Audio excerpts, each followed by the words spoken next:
Neither WJOU or its licensee, Oakwood University, necessarily share all the views expressed in its programs. They are, however, presented as public information.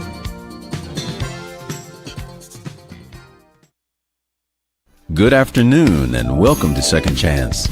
Second Chance is a weekly talk show that examines a wide range of social issues and seeks to inspire physical, emotional, social, and spiritual healing, believing that God is a God of second chances, and through faith, all things are possible.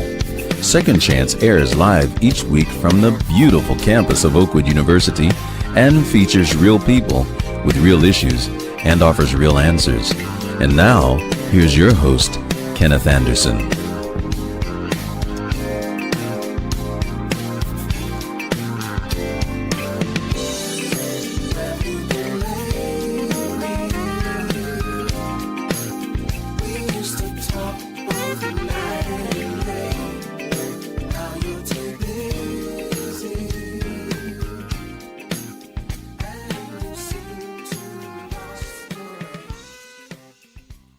Good afternoon and welcome to the Second Chance radio broadcast. Kenny Anderson is always here with you on the broadcast from 2 to 4 p.m. every Sunday afternoon. We have an opportunity to share information and inspiration with, I think, some of the most amazing guests on the planet.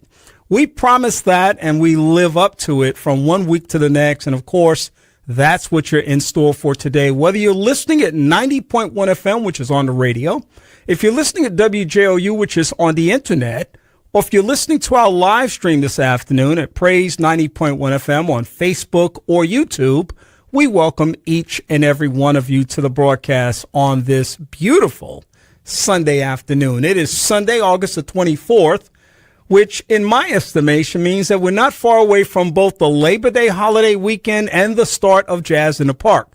We're going to talk more about that later in the broadcast today, but I'm going to go ahead and bring my first guest on right now because I have been anxious and ready and available and anticipating and all of these other really great things to be able to talk to this guest today. Let me introduce him properly because I think that's what I should always do with my guests.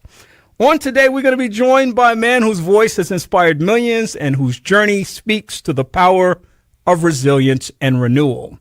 Joy Kibble is a member of the legendary Grammy-winning group Take Six, the multi-platinum selling group, has earned 10 Grammys, 10 Dove Awards, and a host of other honors. But beyond the iconic harmonies and accolades, he's a passionate advocate for personal transformation. After walking through the transition of divorce, both through his parents' journey and his own, he has now chosen not to survive, but to thrive.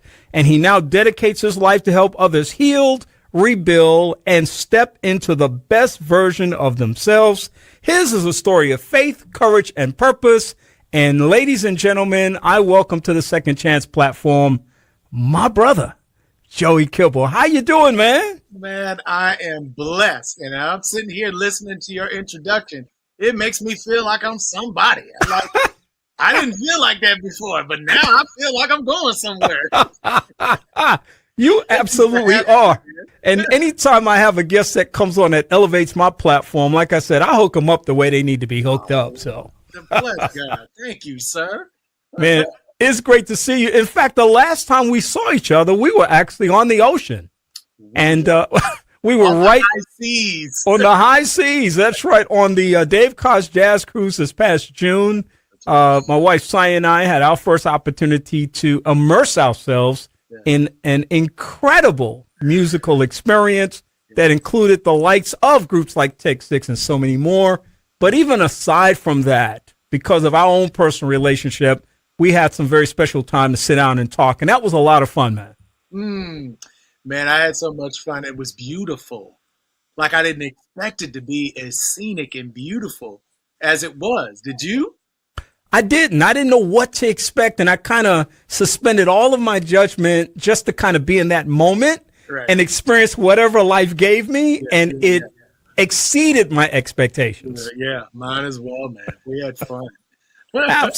Absolutely. Well, listen, a part of why you're here today was sparked by a conversation that we had.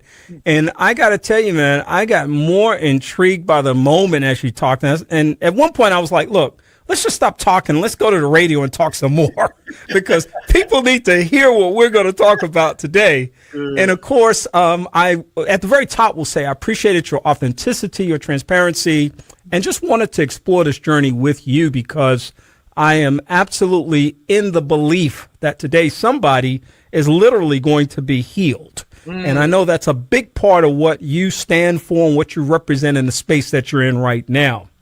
I want to ask you, first of all, and I have several questions to ask you today. And this is not just your standard Q&A. If you want to shoot something at me, that's fine too. It's not a linear kind of thing, you then me. We can do this any way we want to, but we're going to bless the audience today and all the folk that are tuning in this afternoon.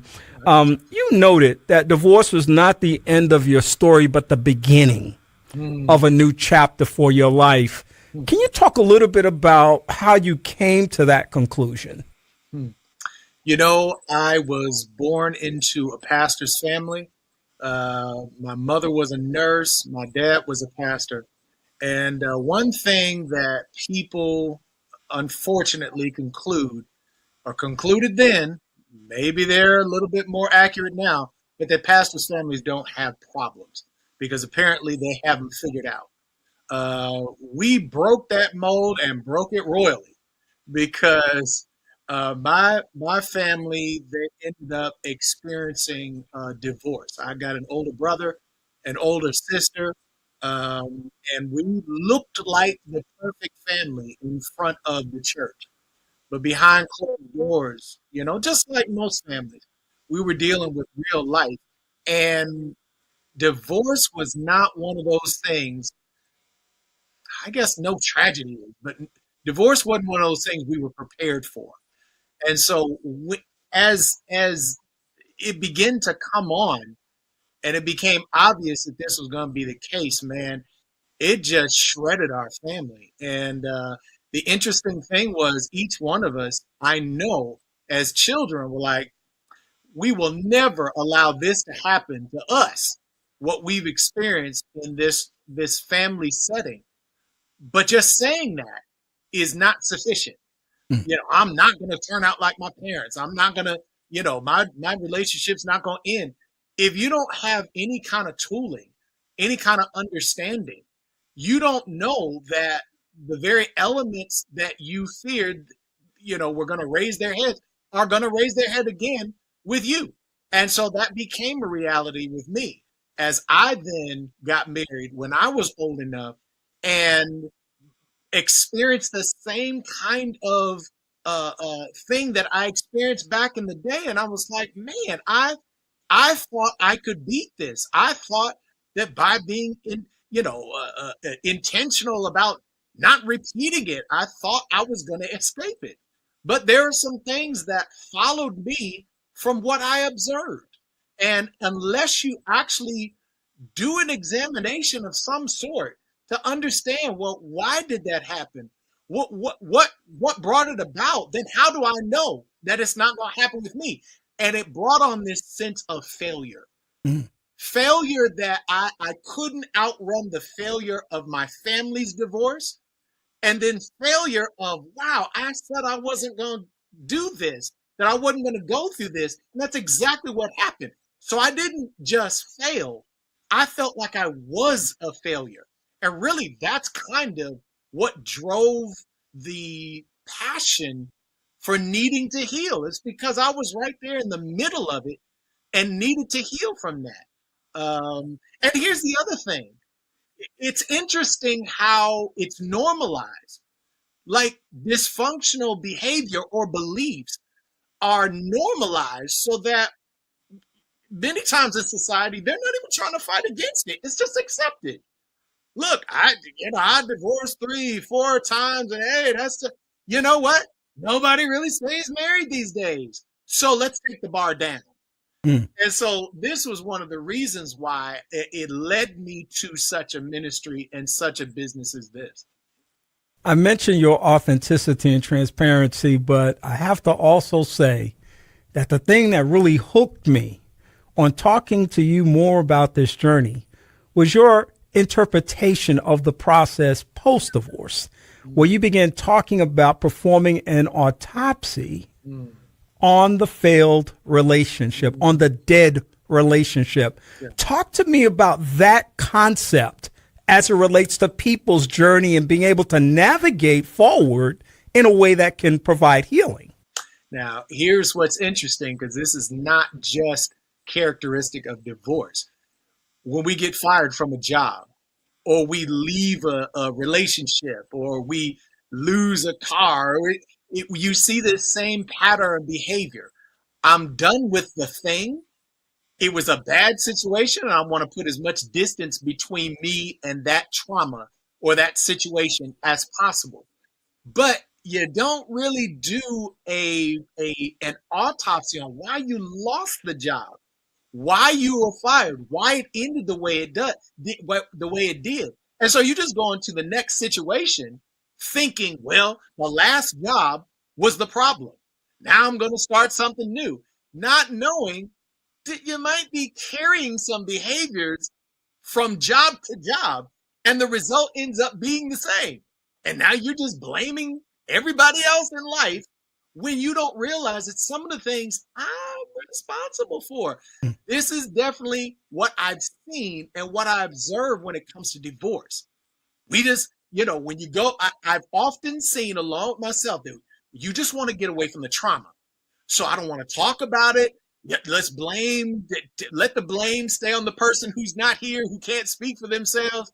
And you move on to the next situation, and nothing has changed because some of the very attitudes or behaviors are actually embodied in you, and you take it from one relationship to the next and then can't figure out why nothing is working out. Why no significant relationships work out for me? Well, the problem is everybody else. Now, you see the effect of that social belief that the problem is always somebody else's and not mine. Mm. This is also something that just it puts hives on my arms because I've been through it, because this has been part of my mindset. And also it's part of my passion. We don't go back to examine what actually happened that led to where I am right now. We know that the forensic outcome of an autopsy is that there's some point of discovery about what led to the death. Right. Talk to us about what that looks like in terms of performing an autopsy on the failed relationship. So you have what is called a medical examiner. And the medical examiner needs to be qualified in pathology. They need to be certified by the board, know their stuff, and know the sciences. So when you have that kind of examiner that now goes through the different body parts, and I know this is for those of you who have squeamish stomachs or whatever, this is part of the process. They go through the organs. They examine every organ. They examine where you were when you died. They examine what has all of what the body says, because the body tells them exactly what they need to know.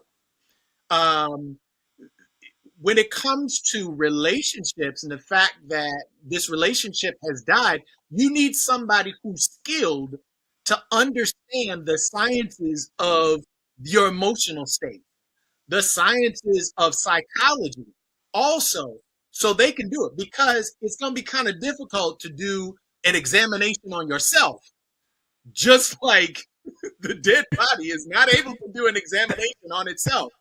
You need somebody who is skilled to understand the signs of life, what they look like, and what they look like when they begin to peter out and when they die. So when it comes to relationships, there needs to be somebody who can ask the right questions. My therapist at the time, which I will encourage anybody who's not just trying to survive divorce, but to thrive after divorce, hire somebody who is skilled in that area to ask the right questions. And I wanted them to unlock things that I didn't understand in my mind. What kind of belief systems did you bring to this situation? What kind of belief systems failed? what kind of behaviors were happening at the time that led to this situation? Because I don't want to keep repeating these things. So much like a forensic study or examination, there needs to be a study and examination of what happened with my mindset that led to the death that happened, because you can leave with a lot of fears about the trauma. You don't want it to happen again, but those fears are not going to keep you from experiencing it again. You know, one thing that happens with the process of death is when you allow yourself to embrace it and go through it, you realize that there's nothing else you can do when somebody has died. You can't improve upon the relationship. You can't make new memories. You can't do any of that stuff. And the reality that it brings you to is all I can control is what's happening right now. I am alive and I can choose to live more intentionally. So really, the process of death and the study of the process of death informs how you live. It's the same with marriage. If I want my relationships to really mean something, then I need to understand what I have control over and what I'm able to do so that I can move forward and value those things that are most important, prioritize things that are most important. Because once it's dead, there's nothing I can do about it. When a person experiences a medical diagnosis, like let's just say diabetes or heart disease or something of that effect, it's usually connected to something. And it's also possible to kind of track the progression of that particular disease and kind of know where you are in the process. So maybe you're getting medication, maybe you're seeing your doctor on a regular basis, maybe you're making some lifestyle changes as a consequence of that. In a relationship, what are some of the general, and of course it's going to be different with every relationship, but some of the general kinds of warning signs that appear that might indicate to a couple that this relationship is probably headed towards death? Interesting, because as I saw signs in my relationship, I didn't want to acknowledge them. I was so afraid that I would repeat the big failure of my parents, that there were certain signs that certain things were happening and I didn't want to face them. So I acted like they didn't exist. And so some of those signs are, first of all, your belief systems. When you think about what we bring into marriage, you bring into marriage the baggage that you've been hauling all along as a single person. You may not even know all of what's in your bag, but you're carrying it with you, and wherever you settle is where it settles. I had brought a mindset of a savior complex.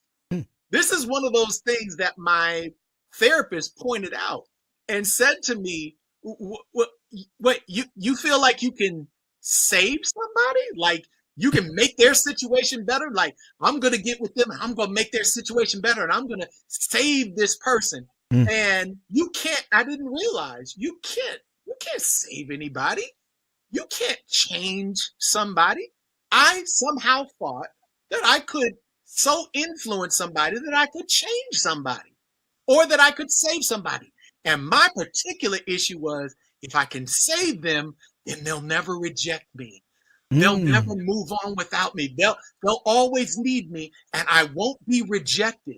Now, I didn't even know I had that complex until I got into marriage. And then I saw how that complex and being fearful begins to destroy relationships. So communication. When communication starts to thin out, when I begin to share, not to share what's really going on with me, and I want to maintain a wall of I got it together, it begins to strangle the oxygen of your relationship. Behaviors like unforgiveness. Like you may not know that you struggle with forgiving somebody, but if you grew up in an exacting house where you had to get everything right and there were consequences, the forgiveness, not like people are going to mess up. They're going to step on your toes every day of your life. But if you can't get past it, by forgiving people. And you learn how to hold grudges and hold people in contempt. That contempt is like a cancer that eats through your relationship. And soon you're not able to function because there's so many things that you hold in contempt that health can't happen. Behaviors like that, communication, unforgiveness, fear, living by fear, avoiding things, those kind of things are the signs that you're looking for in relationships that need to continue to be healthy for the relationship to be healthy. One of the thoughts that adults often have is that the kids don't know what's happening. And oftentimes parents will try to shelter them from what's happening. Yeah. I'm going to give you a chance to expose that as a myth because kids do know. Here's the thing about kids. Kids are very observant. Yeah. And they don't say everything that they're taking in. From babies, kids learn how to emulate the facial expressions, the tone. I remember when my 7-year-old right now was maybe about 24 months. She really wasn't even saying anything. She just, it was funny to just listen to the inflection in her tone. One day, I wouldn't give her a piece of gum. And the whole family was watching. She asked for a piece of gum. And I was like, no, baby, you can't have that. And she was like, yeah. I was like, my other daughter was like, ooh. And it's like, you heard the tone of what she said. She had no words to attach it. But she had learned how to have facial expressions and tones and inflections. And she was repeating those things that she didn't have words to connect to. Kids take in everything, and they don't necessarily tell you what they're processing. They may not even know what they're processing, but they grow up to repeat what they observed. And because they never said anything, you think that they're not struggling with it. I don't think my parents even thought I had a fear of failing. I don't think they ever suspected that because I didn't suspect it. I didn't think I had a desperate fear of failing. But as I observed what was happening in my family, I began to take on this fear of I don't want to turn out like this. I never verbalized that to anybody until I got into my own relationship. And once it started happening, the therapist actually had to show me, you've been trying to outrun your parents' failure all of your life. That's how kids cannot just, that's how they can embody the things you think that they're not catching and then repeat them. So one of the biggest dangers was I thought what I was seeing was normal. And so I grew up to repeat what I thought was normal. It was familiar. It wasn't healthy, but it was familiar. So think of the communication that's happening. If they observe the lack of love, they grow up thinking, well, this is how relationships are because this is the primary relationship in their life.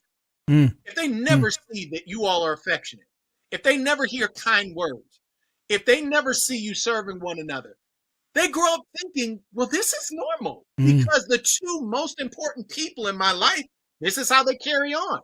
And if they decide to have a relationship, if they grow up starting to struggle with the same things, this is probably why. Yeah, right there. I want to ask this question because I think this is an important aspect of the journey as well. Any journey provides learning experiences. You certainly learned a lot on this journey. But as you think about the many things that you've learned, can you share maybe one of the more significant things that has either provided a moment of insight or perhaps a moment of transformation? These are great questions. My dad recently died. He died a year ago. I didn't think that I was going to have major issues. He had dementia. So over a year's period of time, he began to withdraw. I didn't know that I'd have the emotion that I have about it. But when he passed, one of the emotions that I was dealing with was anger. And I was surprised because I didn't expect myself to be angry. But one of the reasons was I was like, there's no legacy. Like, what am I supposed to take from this? Like, I had an expectation. I think all three of us had an expectation that he would pour this wisdom over what he's learned in life and this legacy into us so that we could take from that. And as he died and there was no legacy, I'm like, so you lived your whole life not expecting to empower your kids to be able to go further than you did? But he was in such pain and such, from his life that he couldn't pour into anybody else. That brought the realization that now that he's dead and I can't do anything about this relationship, what am I going to do with my kids? How am I going to relate to my kids? When he passed, I talked to my oldest, who's now 20, and I said, look, this has shown me that I could pass at any moment. If I were to pass today, do you feel like you have everything from me that you need to be successful in life? And she sat there for a second and was like, no. I said, so then our relationship from this point out needs to be so intentional that I am pouring into you exactly what you need, because I don't know how long I'm going to be here. Now, I'm 54. You're generally not thinking about mortality at 54. But because so many people are dying from so many different reasons, I now have to be more intentional. I have to have clarity because I didn't have that legacy. I have to create a legacy. And so what am I going to create? Where am I going to start with my legacy? The fact that I didn't have one. So let us now be intentional about creating one. That's a realization that I came to that came from one of the benefits of having to study death. I am alive, and if I'm alive, I can make choices. What kind of choices do I want to make? Let's reverse engineer this. What do I want on my tombstone? What do I want said about me when I get to that funeral, that memorial? If that's what I want said, then I need to reverse engineer so that I become what it is I want said, and that my kids will not end up without a legacy and without an inheritance. Not just a financial inheritance, but a psychological inheritance, a spiritual inheritance. If I want her to thrive in life, now is the time that I need to be teaching her how to thrive. Not on my deathbed. I may not even be in my right mind when I'm on my deathbed. Now is the time. So I need to prioritize the time that I spend with my daughter now. That was a huge revelation that I took from the past divorce and the death of my father. That's such a powerful moment of significance and meaning for so many different reasons, because it allowed you to really focus on something that really mattered. And it doesn't discount everything that you may or may not have done in the past, right, but it actually creates an opportunity in that moment to say, this is really what matters. And I say it this way oftentimes, in alignment with what you just said, that if I live my whole life, however long that is, and I get to the end of that journey and I would not have had an impact on someone else's life, right, to the point that somebody would say, well, he lived a good life, and what does that mean? You know, he had this, that, and the other, he did this, that, and the other. Right. But if I didn't somehow sweeten somebody else's life, if I didn't somehow invest in someone else's life, if I didn't somehow, in a very intentional, I love that word, intentional and conscientious way, engage people so that I leave what I experienced better, right, then will it really matter that I lived? And my mind is no. So I think like you about legacy all the time. It's like, Yeah, it's one thing for people to get up and say flowery things about you at your final service, if that happens, but it's like in my heart at night when I look in the mirror and I see myself, or I'm dealing with me, just not what people see, but I'm dealing with me and my maker. Right. I'm thinking about the relationship that we have, and does that relationship mean something to him? Right. Because I have been obedient to what his will is for my life. What a powerful moment of significance. I love everything you just said. You've talked about owning ownership of healing. Sorry about that. Mm-hmm. What does that look like in practical ways? Because you said a couple of things earlier about how people will point the finger and they'll deflect and they'll run from or try to outrun things. What does that look like for somebody who may be struggling with that? Because the reality is that we also must concede that this is really like a spectrum of opportunity for people, mm-hmm. and they find themselves at somewhere along that spectrum. So some people are going to be much further than others, mm-hmm. but what does that look like for somebody who's like, you tell me to own my healing mm-hmm. or take ownership for my healing, but I want to be angry. Mm-hmm. I don't want to forgive. Right. I've been hurt. Right.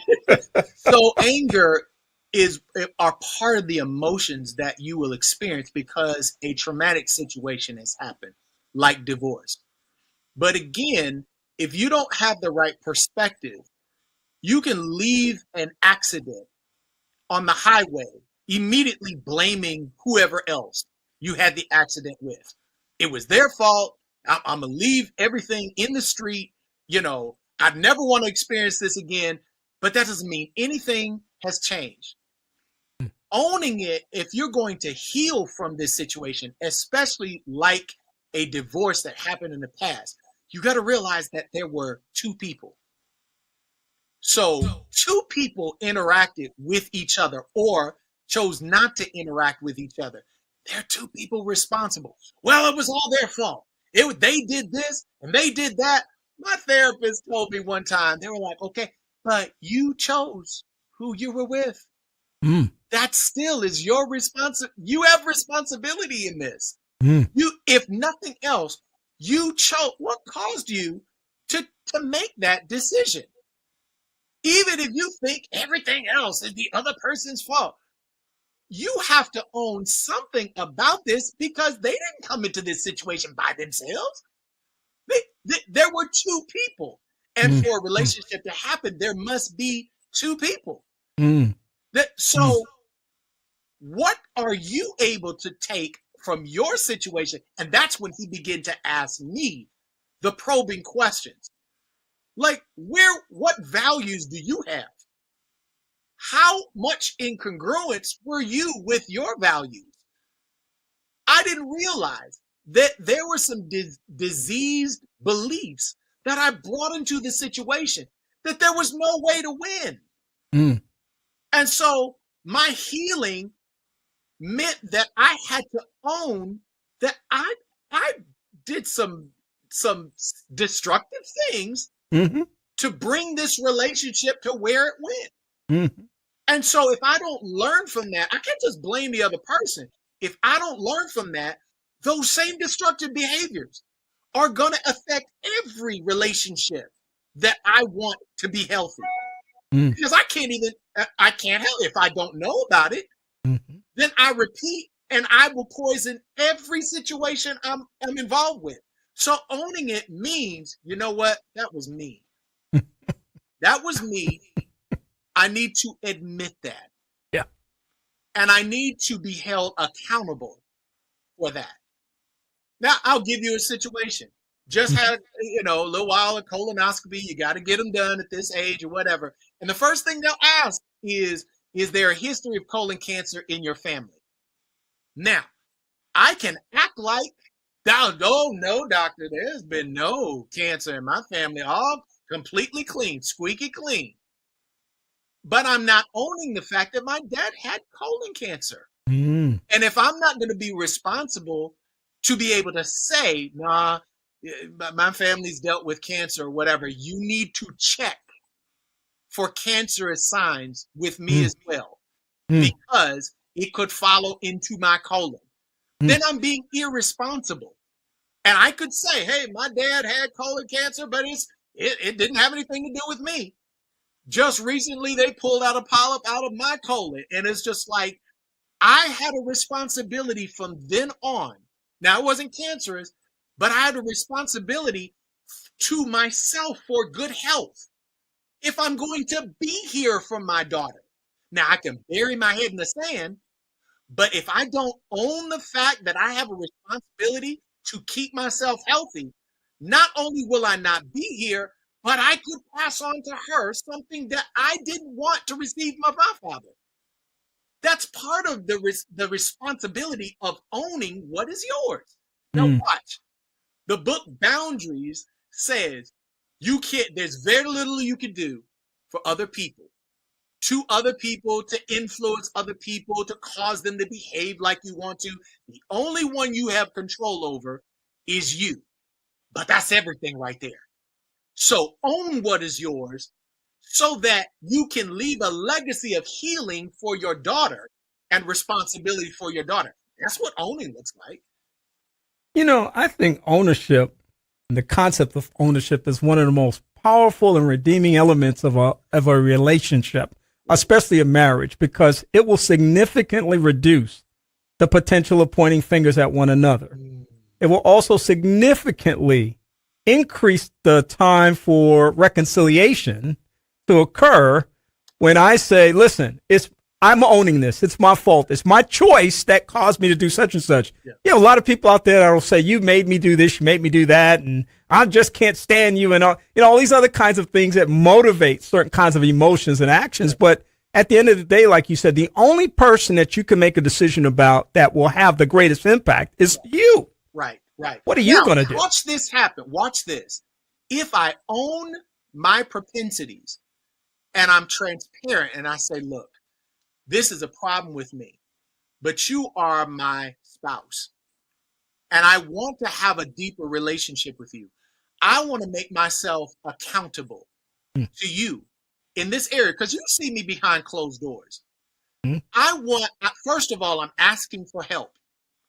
And I want to be accountable to the person who's most important to me, which is you. Look at what intimacy that engenders. Look at the opportunity to build trust. When you come to somebody and say, look, I got flaws. I need you to help me through this because you should benefit before everybody else does. So I want to, whatever help I need, I want to be the best person I can be for you. Look at the opportunity for trust building. Look at the opportunity for intimacy building. That's really what intimacy is. It's not just sex. Intimacy is I'm okay. I can feel safe around you in my most vulnerable state. Yeah. Now, that misunderstanding of intimacy is also one of the diseases that happen that lead to the death of relationship. But just in saying that, look at how that invites them to say, you know what? I thank you for doing that. Absolutely, I'm going to love you like that. Whatever we need to do. Now you're building your relationship, and it came through vulnerability. How does that happen? And I love all of this. I got to ask you, so you've had a very high profile for many years as a member of Take Six, tremendous success. And you and the guys, of course, are just, some of my favorite people. You had to, for some time, balance this very public profile with a very private pain that you had to reconcile at some point. Talk to me about how you negotiated that experience to arrive to where you are right now. If you were to listen to our discography, you could go through and look at some of the liner notes and some of the songs that I wrote, and you could hear exactly what I was dealing with. Because writing music was therapeutic for me. And especially when I didn't have it together and I was struggling, it came out in certain songs. If you were in the audience, you might have seen how I was dealing with certain things. But some evidences you can hear when you listen to the music.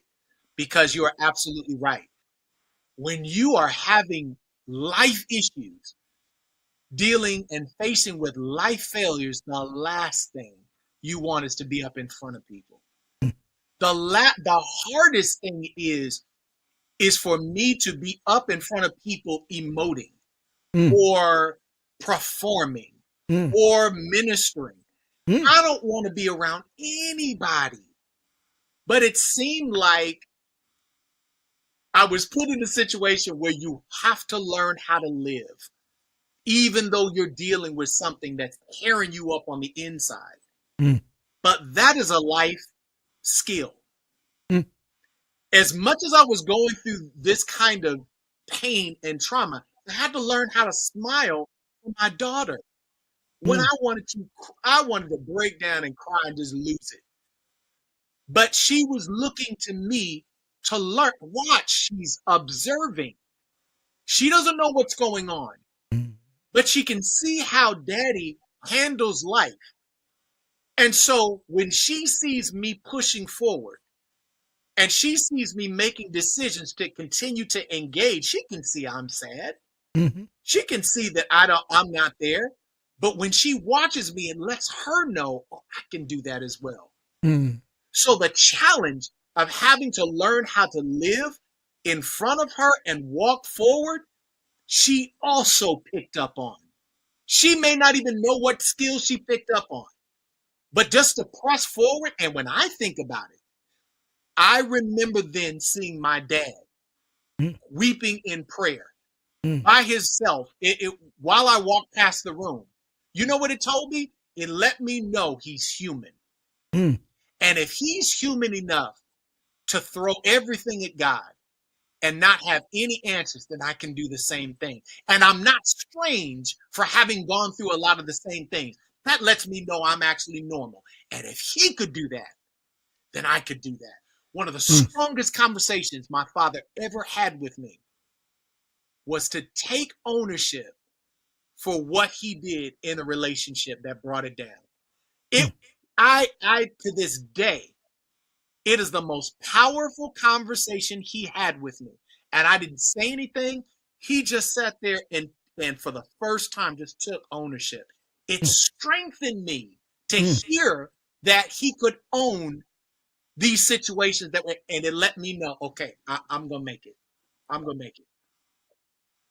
Very powerful indeed. You, of course, have launched a virtual ministry that now allows you to connect with other people who are also on a journey and seeking to have transformation in their life. Tell me a little bit about how that started and what that looks like in terms of the journey right now for people who are engaged. So about 3 years ago, I was challenged to come up to ask people who had been through divorce for the 10 top problems that they deal with, the 10 biggest challenges they deal with in recovering from divorce. They were very honest with me, and I was able to narrow down all of these answers and distill them into the 10 top problems. And then I sat there and meditated and looked at it like I've been through everything that they're talking about, but I didn't realize that I had keys to how they could push through. For instance, one of them being forgiveness. It's going to be hard to move forward in life if you don't know how to forgive. If everybody is faulty and you're going to cross, how many people are in the world today? Is it over 8 billion? Something like that. Billion or something like that? Yeah. You're going to step on somebody's toes. If you don't know how to move past that, you're going to be an angry person at all times. And so knowing that, it's like, let me start breaking down the keys to just simple things like forgiveness, or breaking down the keys to just recognizing when you're in a mourning state. Many people don't recognize, the whole thing with Will Smith years ago, and the Will Smith slap. One of the things that was brought up was the challenge of, did he even know what kind of emotions he was feeling to identify, much less do something about? If you don't even know how to identify it because you're not that emotionally intelligent, or aware, then you don't know how to bring a good outcome from it. So that was another thing, teaching us how to become emotionally aware so that you can put a name to the feelings that you have. And if you can name the feeling, then that's half the battle right there. Now you can begin to get control over it, because emotions are not meant to rule you. They're only meant to inform you. But because we don't know that, when we experience a couple of emotions, we just let it rule the day. And now something has occurred that you always regret. So part of it, the next problem was, let's start looking at the process of loss and understand where our emotions fit in that, so that we can start dealing with it and start getting, because if you know where you fall in that process, in the grief cycle, it may still take a while to work through, but it's almost like a GPS. Now I know where I'm going because I know where I am right now. I'm still angry that I lost my dad. Well, let me start working through my anger. You know, I'm depressed about this thing. Let me get help to work through depression. If you know where you are, you can know how to proceed from this place to get help. Those are two issues, that modules that we start to deal with. So now, in giving them the tools that I learned myself, I'm now helping to tool them to walk through their trauma, to be able to not just survive divorce, but to thrive after it. Because if you're just going to survive divorce, then you don't really need these tools. Just do the best you can. Right. If you want to live a meaningful, intentional life, you have to learn from each of these experiences that you're going through. I love the distinction between survival and thriving. I think there's a significant thing in terms of how we see those two experiences. I have to tell you, one of the best books I ever read was When Forgiveness Doesn't Make Sense. It was a book that really helped to transform my life and my thinking. Okay. When forgiveness doesn't make sense, because it was one of those things that as people of faith, we oftentimes are challenged in terms of trying to negotiate that journey. And in that book, it says a couple of things. I wanted to ask you about this because you raised the issue of forgiveness. I think forgiveness is going to be a bigger issue with regards to people's relationship with God than any other measure, personally, because the Word of God says if we don't forgive, He can't forgive. And so how do we somehow negotiate that kind of thing? So here's the thing.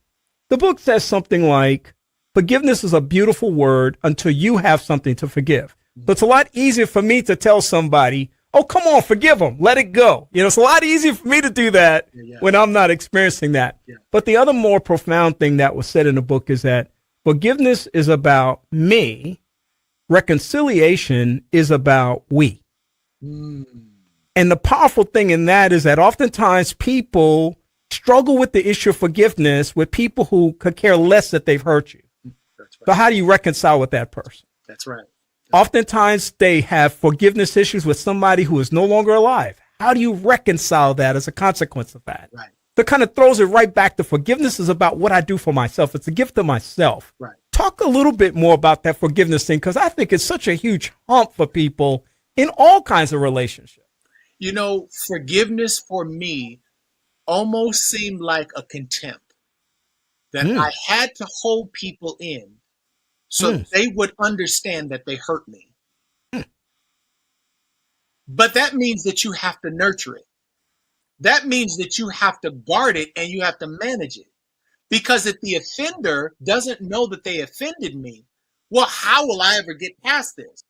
Thinking that, you know, at some point they have to come to me and ask me for forgiveness, or I cannot let them go.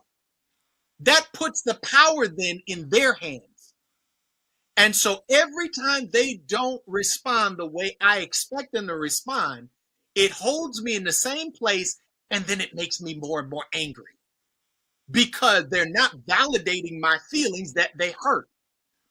But with most people who have offended you, they don't even know they offended you. Right. It's interesting that the Word of God says, if somebody offends you, go to them. If you offended somebody, go to them.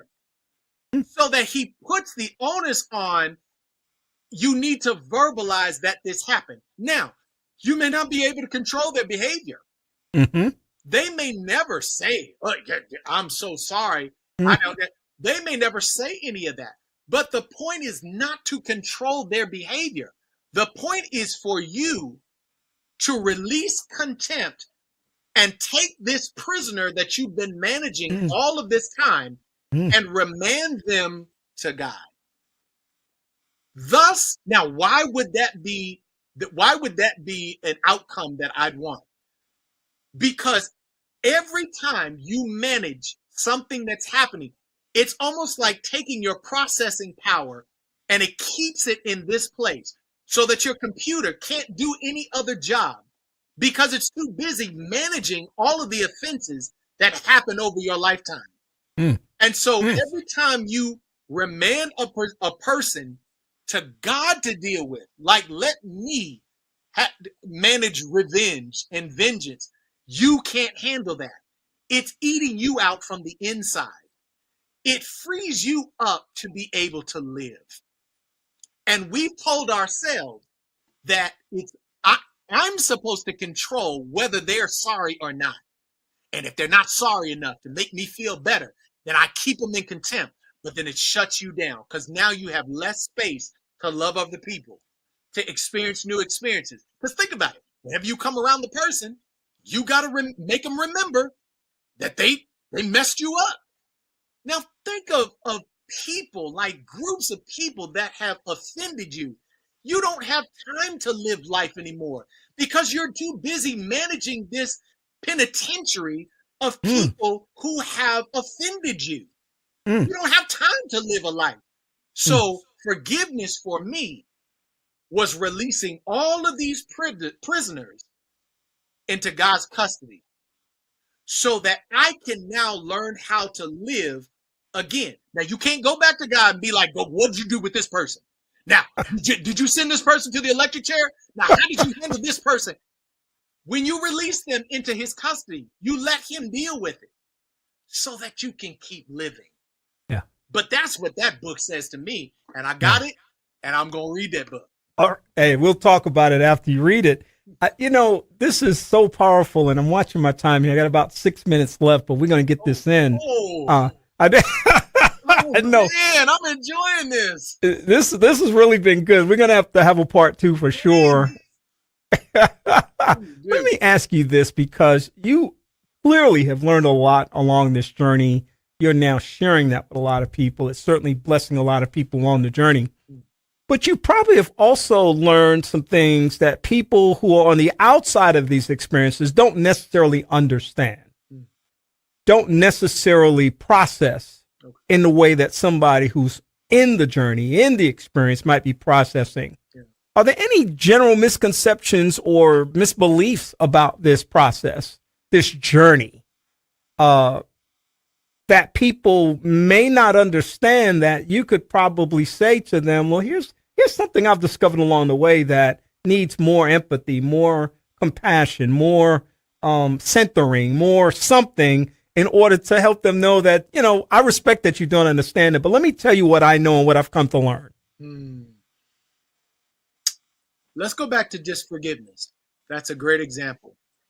One of the questions comes up is, does forgiveness mean that I have to forget? Ooh. I can't.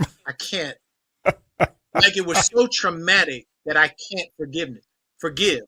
Forgiveness it's something that I would tell somebody who has not been through divorce, but has experienced the pain of unforgiveness. And that is, no, it doesn't mean that you'll forget what happened.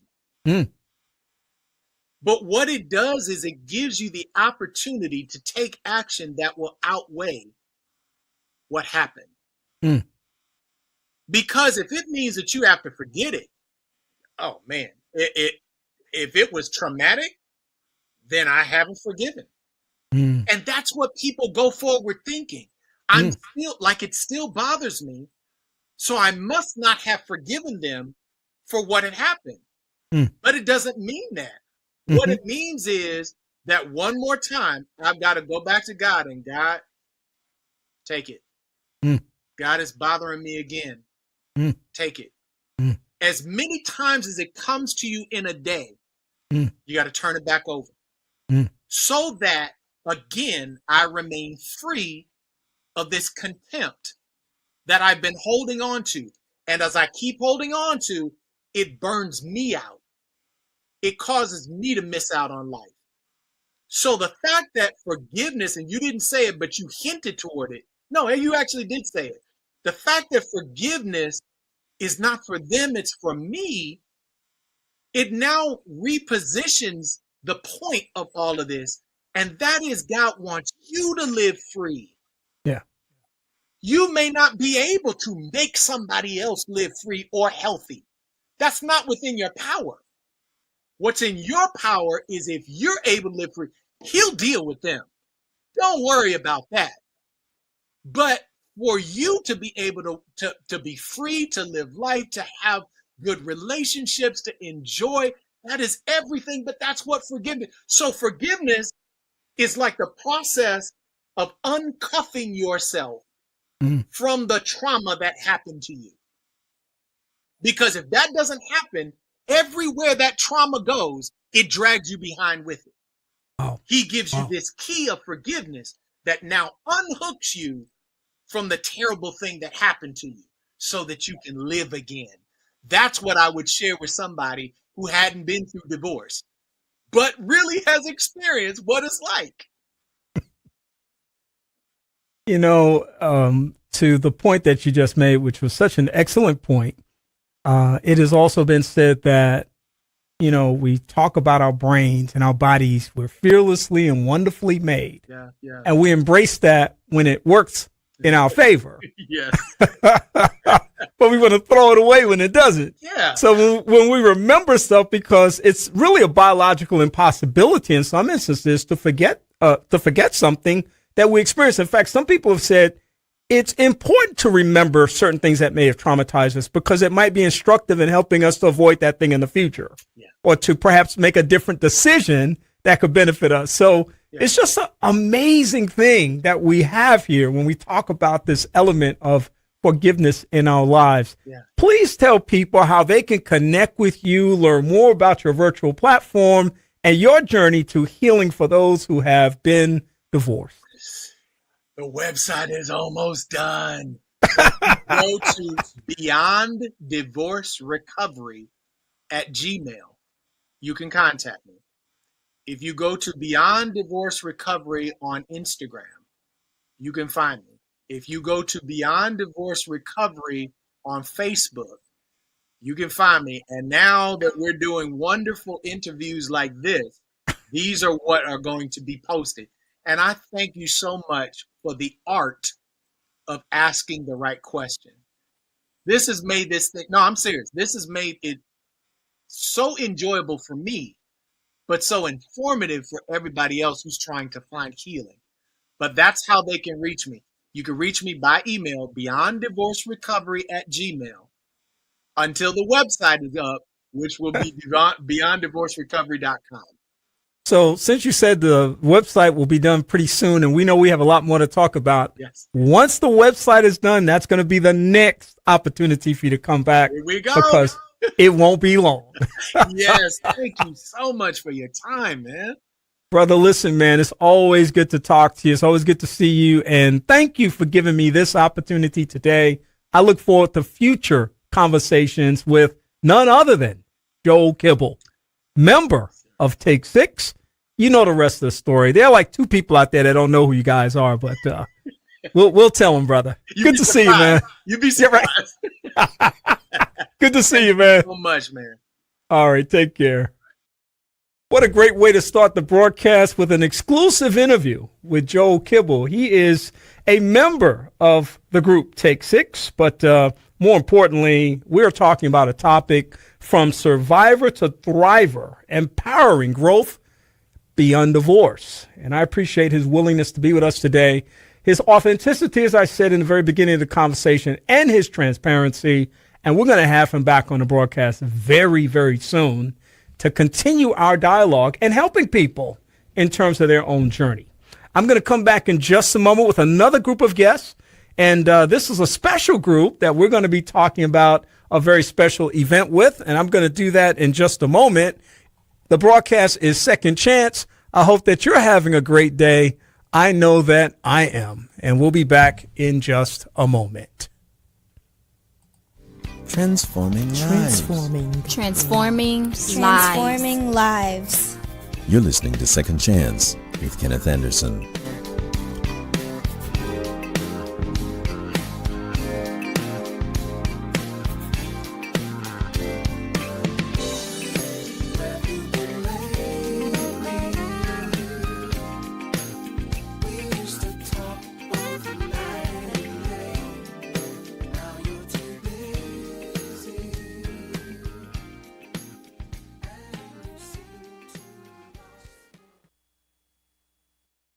I want to say welcome back to the broadcast, and I hope that everybody's having a really good day today.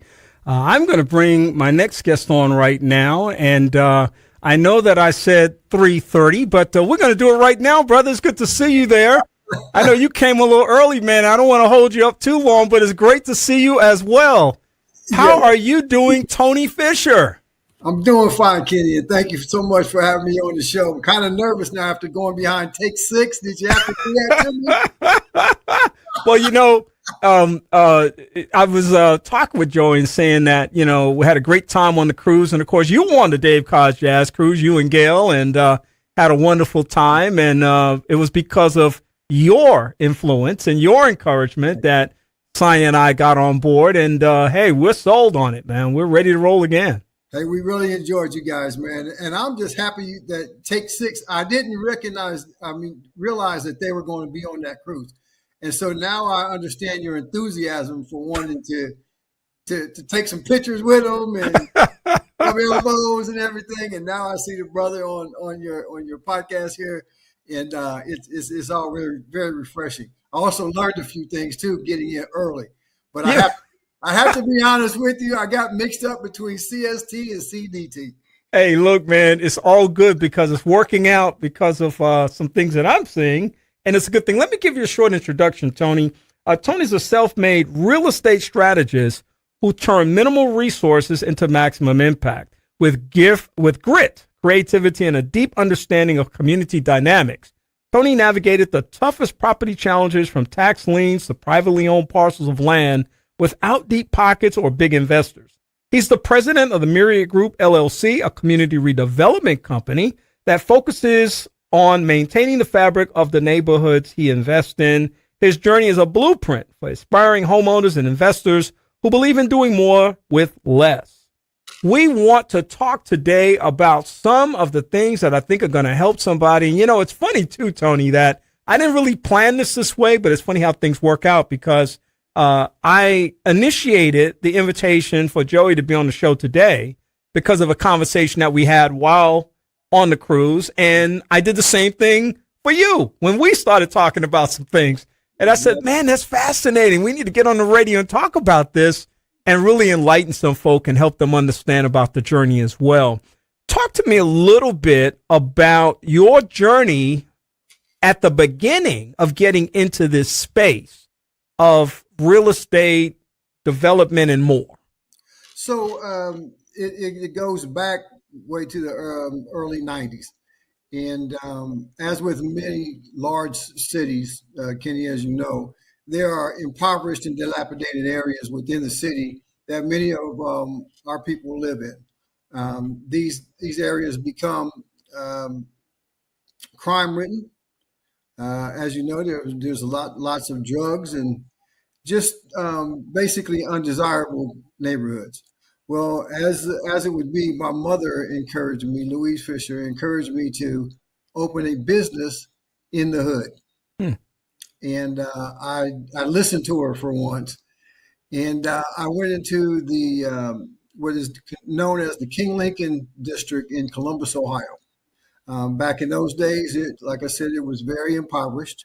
However, there was money there that no one really cared to have, if you will. In fact, the city had designated the area as undesirable.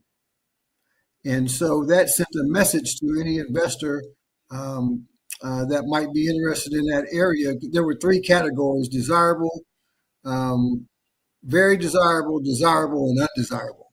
And this community was considered undesirable. Mm. And I watched a brother friend of mine who's a lawyer in that area purchase properties.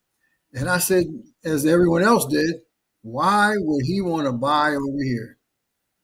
But as I watched him closer, he was a lawyer.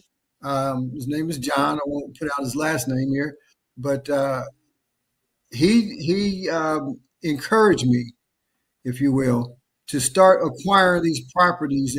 And one of the main reasons why was because the area was 3 minutes from downtown Columbus. This particular area was cut off back in the 70s through the highway. So it cut the economic vibrancy of the community off from downtown, basically. Kept us from basically enjoying the opportunities that others would have were you attached to the downtown area there in Columbus. And so that's basically where it started, and things just went from there. There's a story with each property. And I want to talk about. I want to give people a chance to hear each story too, because I think that each one has its own unique significance to the people who are listening. And the other reason I really wanted to highlight this was because we hear so much today about gentrification in communities. We hear about people who are looking for capital in order to invest in various real estate projects or community redevelopment projects.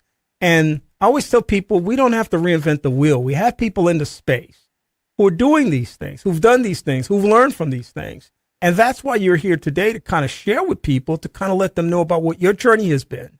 And even though all journeys are going to be different, you have a story to tell that people can certainly perhaps connect with, and perhaps even after this broadcast, connect with you. So talk to us a little bit about the property process and the unique opportunities that you've had to move forward in these areas. And why don't we start with the one you shared? I don't know if you gave me all of them on the boat, but the one you gave me was, I thought, an amazing story. And that really kind of triggered me and wanted me to hear more about this. Yes, actually, we were blessed. We had the opportunity to do four properties in a very short block. For you guys from the city, it's not a New York block. Okay, it's a Columbus, Ohio block, and they're a little different. But that particular story, I think I told you two.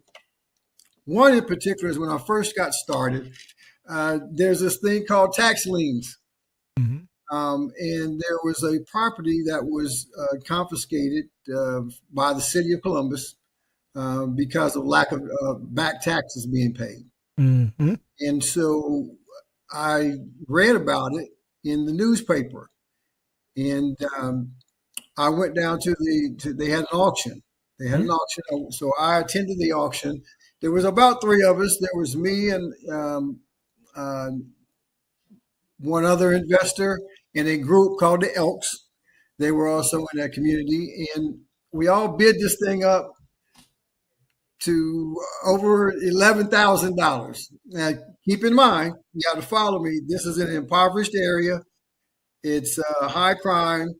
This particular lot was a gathering place for heroin addicts. Okay, and so we bid this thing up to $11,000. I think the highest was $11,600. Well, needless to say, I have to be honest, I did not have the money. But I did bid up to $11,200. Okay. I didn't have that either. But as good Lord would have it, the Elks outbid me. They had a number of I think it was 30 days to come up with the funding. And within that 30 days, they did not come up with the funding. So technically, they didn't have it either. Nah. I learned that later on. But they should have. They were generating a lot of money out of the organization. But that's a whole other story, Kenny. Right. But anyway, the city called me and they called me at work. And we'll get back to that too. I believe in multiple sources of income. So I was also working for the government at this time. And they called me and they said, Mr. Fisher, you're the second highest bid at $11,200. When can you come get the property? Oh man. So I asked the question. I said, well, I didn't tell them I didn't have the money. But I asked the question. I said, what happens if I don't get it at 11.2? And they said, it goes back to auction. And so I asked, well, will you notify through the newspaper and other ways the folks that are interested again? And they said yes. So I went down to the next auction, and neither of those competitors showed up, and the city sold me the property for $1,700. Wow. So we went from a bid of $11,600 that outbid your non-existent $11,200. And then you got notified that you were the second highest bidder. And then you had another opportunity to come out where now that 11,000 price has gone down to 1,700. What an amazing experience. What went through your mind when you realized that this was going on? Well, Kenny, that's where the name of your show comes in, Second Chance. You know, we serve a second chance God, and in my case, many more. Yeah. But it was an opportunity that I really didn't understand. I was new to the game, as they say. And I just went along with the process. I trusted the process, and in this particular case, it worked. But that's not the best part about the story. All right. The best part about the story is, so I have a concept, and you've probably heard it, and I hope your listeners have as well. And it's called you can use a little bit of money in a lot of time. Or you can use a lot of money in a little bit of time. Reference how people retire sometimes.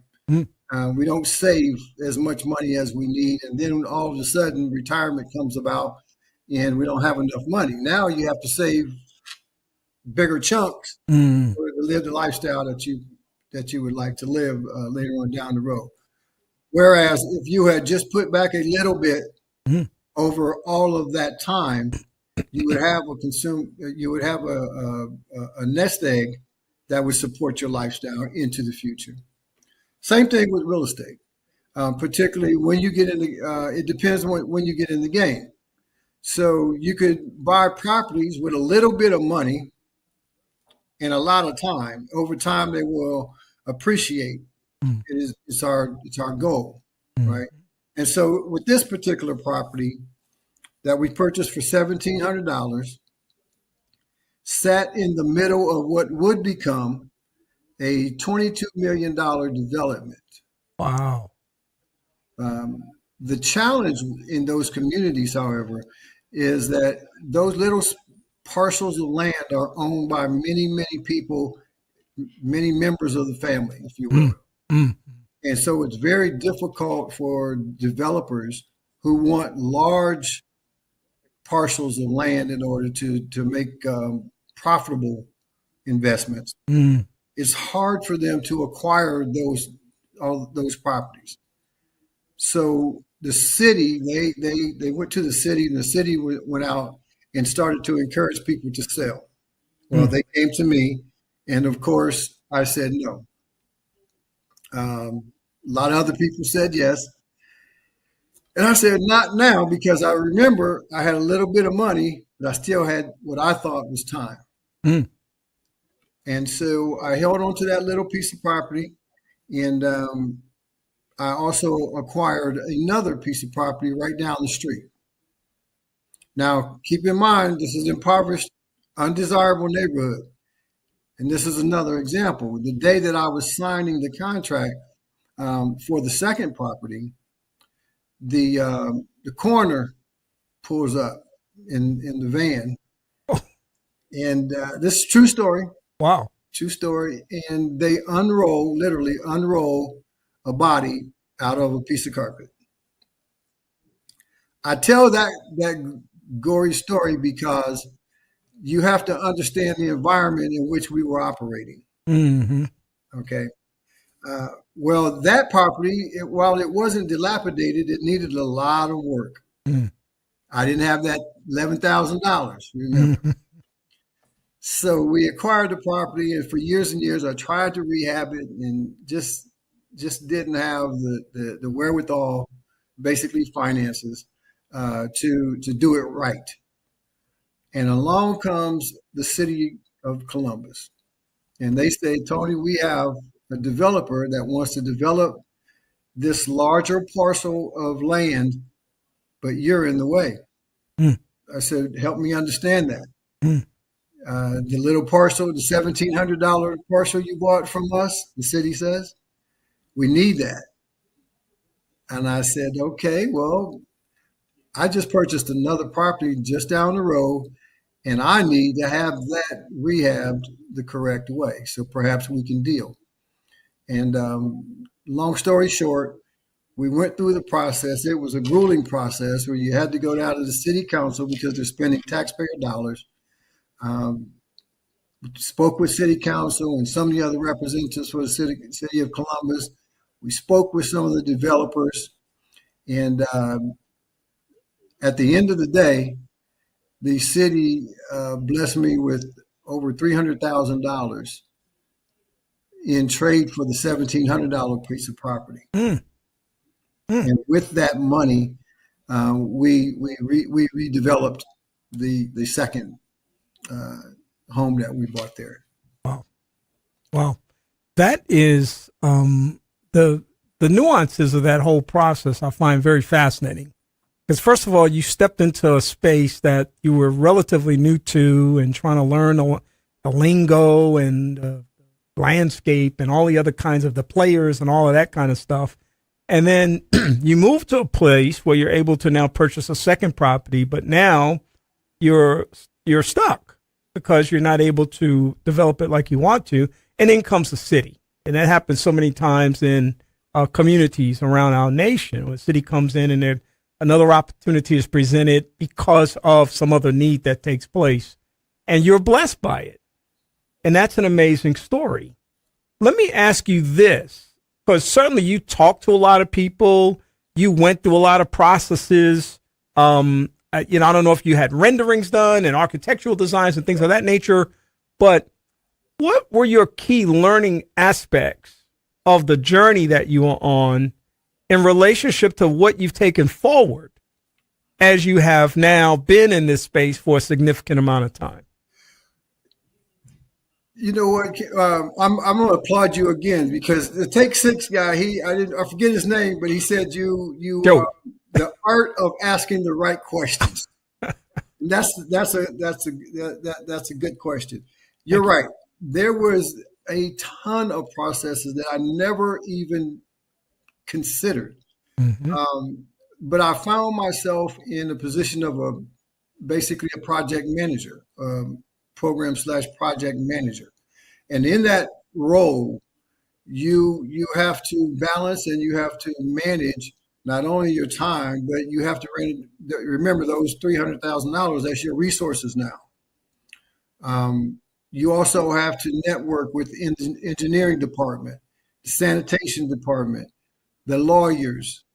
The list goes on and on. So you can't do it, but you can't do it alone. Mm. But where there's a will, there's a way, but you can't do it alone. So you have to, in my mind, you have to develop what I call a power team. Mm. You must develop a power team. That power team has to include the basics: your lawyer, real estate agent, and a relationship with a financial institution, your bank. Mm. Okay, those three at a minimum But you think outside the box, you also have to develop some relationships with the city. Hmm. Remember the source of your income in this particular case. Mm-hmm. And so you get to learn how to navigate through the bureaucracy, if you will, of the city. And developing is huge because at that point, you have what they call site control. That means you own that land somewhere, and we know God's not making any more of it. So it has to be managed accordingly. You know, I was in a conversation recently with a friend of mine who was in the banking industry, and she pointed out something to me that I knew, but because of what she said, just kind of reinforced, I think, the value of what she said. She said, "Who's your banker?" And my response was, "The bank that I do financial transactions with." She said, "No, I didn't ask you who you have an account with. I said, who is your banker?" And to the point that you just made about developing that relationship with a bank/banker, I would imagine that there is tremendous value. Somebody's listening right now because people ask me all the time, how do I get started here? What's my first step for this, that, and the other? Why is it that I'm having so much trouble succeeding? And you're really answering some of these questions, these basic fundamental questions that people have about how to connect the dots. And one of those dot connections is having a relationship with a banker, not just a bank that you deposit your money in. I believe you would agree with that. You just hit on a key point. And in fact, I'm doing that as we speak. Recall the $22 million development. It is complete now, by the way. Oh, wow. After about 10 years, that project is complete. Within that bank, there is a within that development, there's a minority-owned bank. Wow. It's called the Adelphi Bank. Okay. And the first thing I did when that bank opened was took some money down there and introduced myself. Introduced myself as a longtime community advocate, owner of property in that area. Mm-hmm. And I did it for two reasons. One, to establish a relationship. So I have a one-on-one relationship, not only with the president of the bank, but a couple of his employees. Mm-hmm. You know, they can call me directly if anything goes on with my account, and I can call them directly if anything goes on with my account. Yeah. So it's very important. And remember, a little bit of money, a lot of time. Yeah. Takes a little bit of money to establish a bank account. All right. That's right. So you can go down $25 or however much that bank is going to ask you require from you. Open up a bank account and talk to someone. That becomes your banker. Yeah. Trust them. You start developing those relationships. And by the way, that relationship basically was free. Right. That's right. And well worth the investment in terms of the potential return on that investment, which is what you want to think about. I want to ask you, and it looks like we got maybe about 5 minutes left, but you kind of threw this out there earlier, but I can't let you get away without circling back to this element of multiple streams of income. Some people will call it silent cash or mailbox cash, however you want to think about it. I wonder sometimes, Tony, why don't we hear about multiple streams of income any earlier than we get into our careers and get down the line? I mean, no one was talking to me about multiple streams of income when I was in college. They were saying, get that college degree, make a lot of money. But at some point, you kind of realize that what we kind of refer to other people as their hustle is really an opportunity to create financial security for yourself. So you got to say something about multiple streams of income. Well, we actually were told a little bit about multiple streams of income, and it was called just that, your hustle, your side hustle. It was just called something different. Let's put it that way. In our community, that's what we had. And even as kids, our job was really to go to school. But during the summertime, we would cut grass, and during the wintertime, we would shovel snow.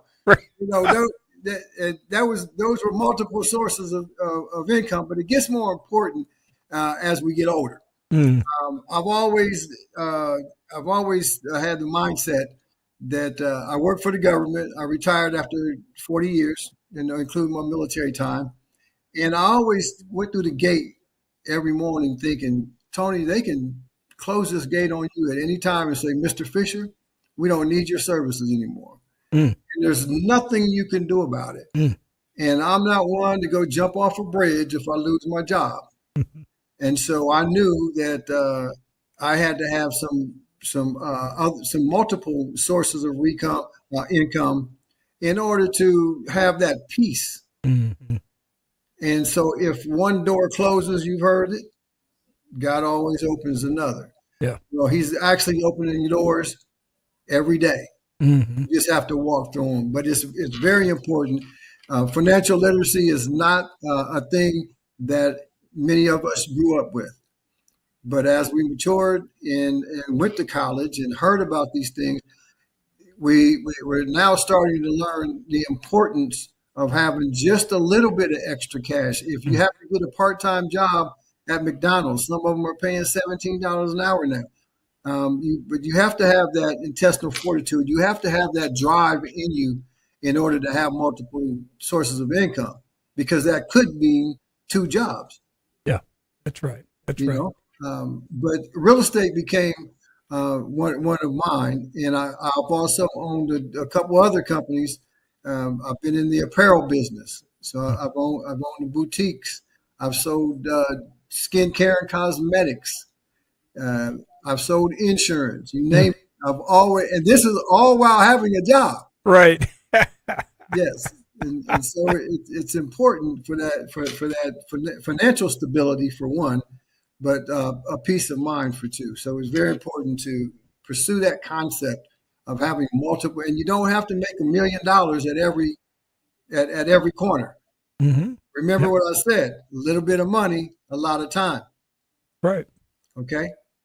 Tony, you shared so many powerful nuggets with us today. I know that there are people who have been inspired by your story, and they would perhaps like to reach out to you and learn more about what you're doing, and perhaps learn more about how they can perhaps get in the line of successors who come into the space of understanding these very valuable and important lessons about life, and how to get into some areas too that may seem a little imposing or that they may not have a direct path to. How would they reach you? You want them to email you, call you? You just tell us what you want people to do. I can be reached directly at Mr. Fisher 1453 at yahoo.com. Give them that one more time. MrFisher 1453 at yahoo.com. That's Mr. Fisher 1453 at yahoo.com. I'll be more than willing to answer any questions or give any advice. I do not give financial advice. I'm not qualified for that. However, I will tell you what I know. And that's something that I encourage our community to do. If you know something and you can help advance the culture, use it. Use it. Feel free. Be free with it, because you've acquired it and it was likely given to you freely as well. Tony Fisher, we can call him a self-made real estate strategist, and I also get to call him friend. So I'm glad that he's had a chance to come and chat with us today. Tony, great to see you. Give Gail my regards, and we'll talk to you soon. I will. Thank you very much, Kenny. Have a good day, sir. Thank you, man. Take care. You too. Boy, this is such a great conversation that we're having today, folks. We started off the conversation with Joey Kibble and had an exclusive 1-hour interview with him. And, of course, Tony Fisher sharing some great information with us about a variety of different things. And I tell you what, folks, I'm just feeling so good right now. I'm going to keep the ball rolling, and I'm going to bring my next guest in right now because we don't want to waste any more time. I believe they've got a lot to share and a lot to say. And it's good to see them on the feed this afternoon. Darin Florence is here with us. Darin, how you doing today? What's going on, Kenny? How you been doing? Man, I'm just having the time of my life Can right you hear now. me? I can hear you, yes. Okay. Good. I'm having the time of my life right now, and it just gets better and better. Every step I take, every breath I make, I mean, I mean, somebody should make a song like that or something. I don't know. I like how you speaking positivity into the atmosphere, Kenny. Hey, man, our atmosphere needs as much positivity as possible to dispel these forces of evil that are out there, because they are swirling around everywhere for sure. Lisa James is with us this afternoon. Lisa, how are you doing today? I'm doing great, Kenny. Great to be here. It's great to see you guys. Now, you're making a special stop here, so there must be something special going on and happening in the very near future. I'm excited about it, and they're even more excited about it because they're representing a very special initiative, the Oakwood Adventist Academy Class of 1985 reunion. It's their 40th anniversary reunion. Get excited. Kenny, I got a question for you. Yeah. All right, do you have your email access close by? Because I sent you a promo that you could probably play that might explain everything. Oh, you know what? I tell you what, we'll insert that. We'll edit that into the process. We don't typically post edit, but because you've done something for me, I'm going to make sure I pass it on to our production assistant, manager, boss, and let him take care of that. Right. Okay. So basically what's going on, it's the 40th anniversary of the class of 1985 OAA in my DNA, Oakwood Adventist Academy. What we're doing is throwing a sneaker ball. Darin, why are we doing a sneaker ball? Well, Michael Jordan's first sneaker came out in the summer that we graduated from high school.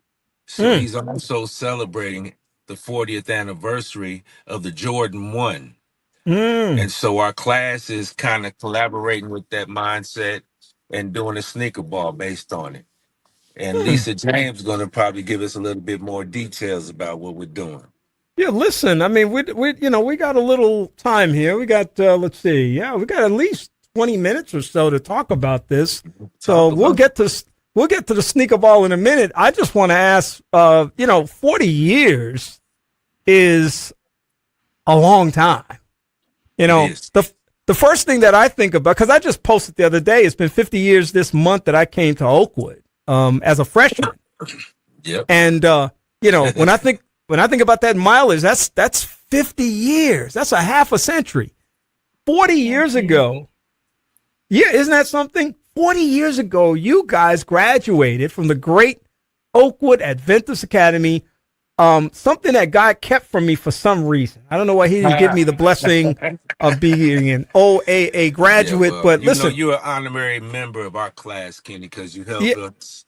Listen, man, I embrace it. I appreciate it. I endorse it. But listen, just when you think about that, does it blow your mind like it blows my mind when you think back 40 years? And there's a lot that's happened in that time. But just when you think about that, we graduate 17, 18 years old. We're kind of innocent. Life is in front of us. And then 40 years later, here we are celebrating an anniversary. What comes to your mind when you think about that, Darin? Wow. It's funny that the conversation that you had before we came on, you said you had to have multiple streams of income. Well, back then I was thinking one job, two hustles. Like you said, I had a hustle mentality. Right. And I still got that hustle mentality. But I guess 40 years ago, I was in high school.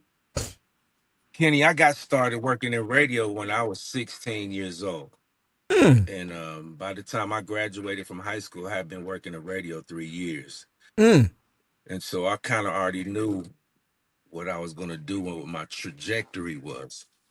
So to look back at 40 years later, I kind of think about those times and in high school and working in radio and being on Oakwood's campus, having a good time, playing sports, doing music, dressing, the whole trifecta. The whole thing. Lisa, talk to me a little bit about the journey. 40 years ago, when you think about this, it's like, it blows my mind when I think about it that way. It blows my mind too, Kenny. you and I have something in common. We both grew up in New York. I'm from Yeah. Brooklyn.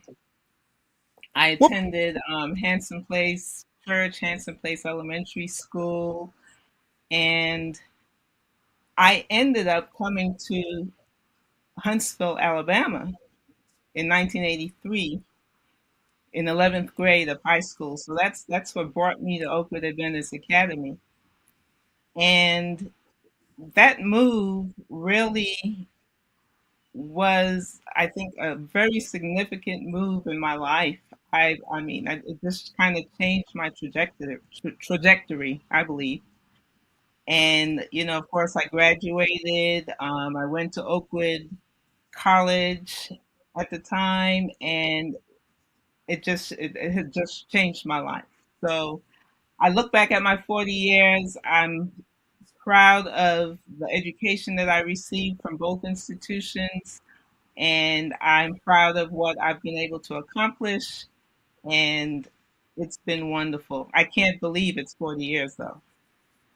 it's amazing. It's amazing. I want to ask you something though. As you know, it's really an interesting thing to bring up the New York roots because it just kind of deflects my thinking, and then I want to go down that pathway. So I'm going to try to stay on the journey here for a moment. But when I was living in New York, I went to Northeastern for 1 year.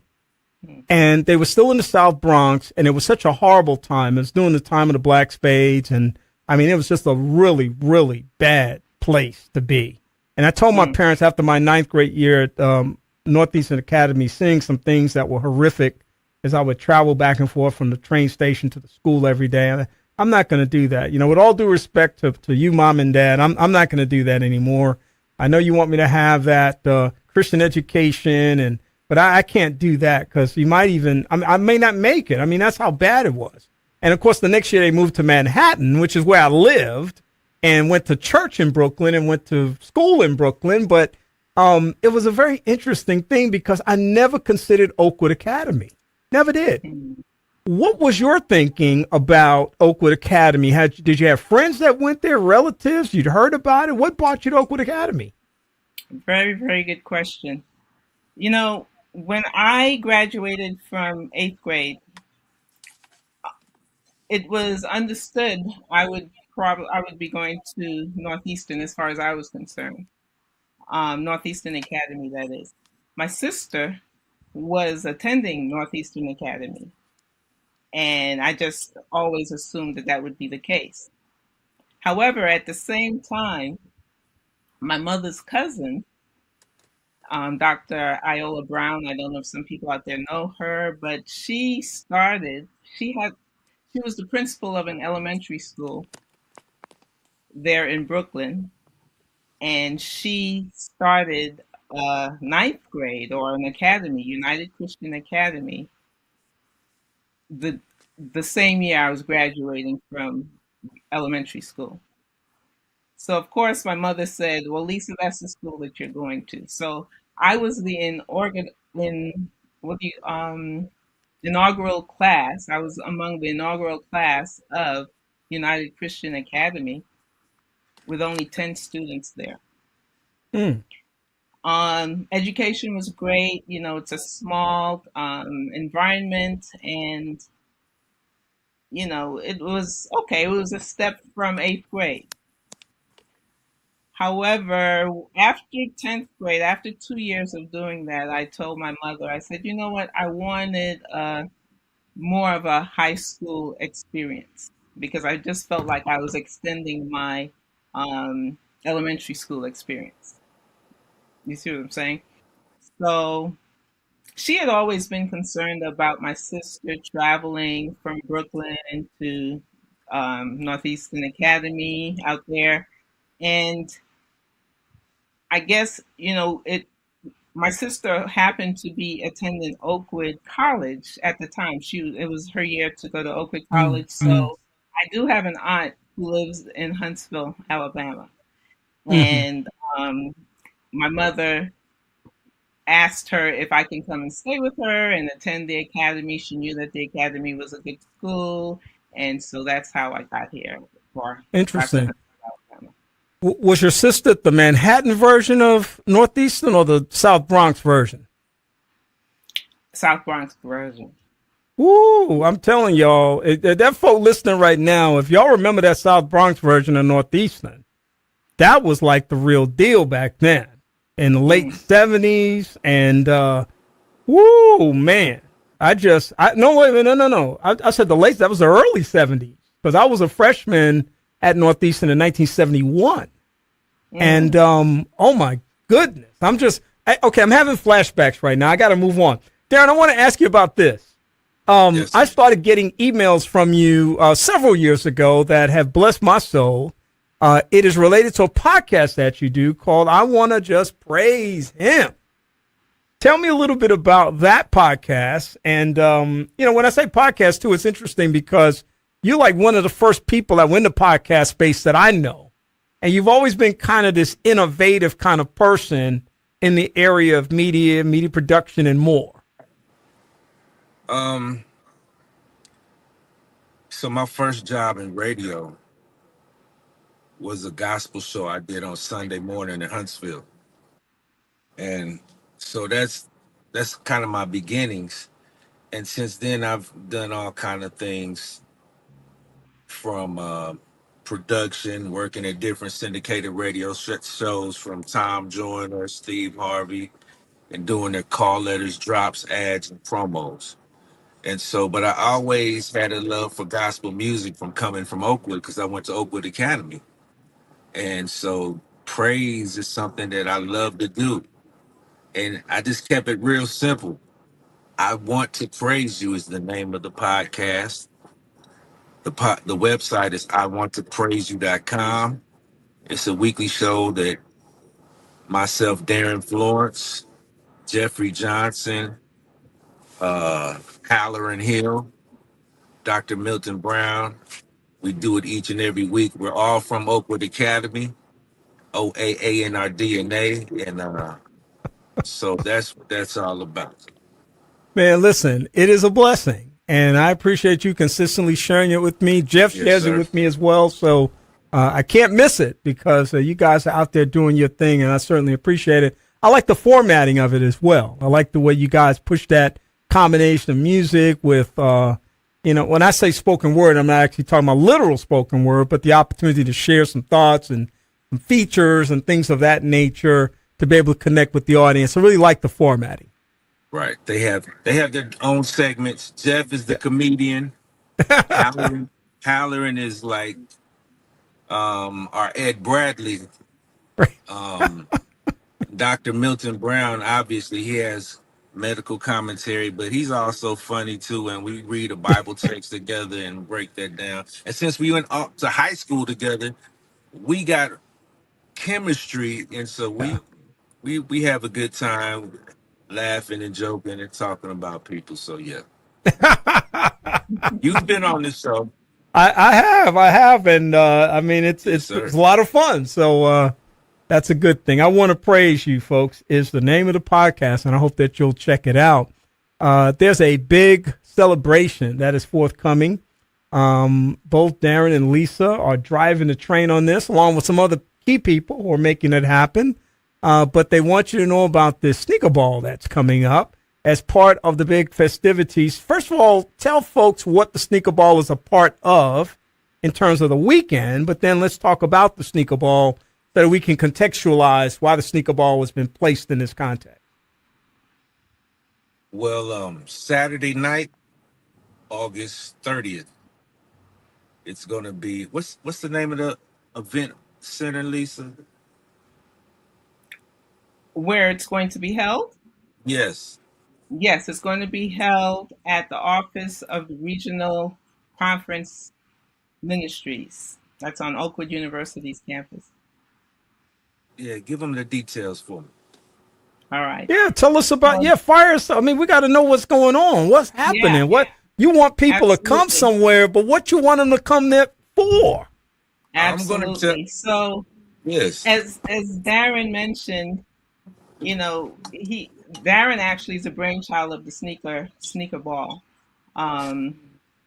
He gave you a background in terms of, 1985 was the year that the Air Jordans came out and so forth. But it's even deeper than that because he saw, he, he connected what Dolores um, Jordan, Jordan. Yes. the, the, the, she poured into her son, and she wanted everybody to see his talents and everything that he can do. And he was saying that we need to do the same for the academy.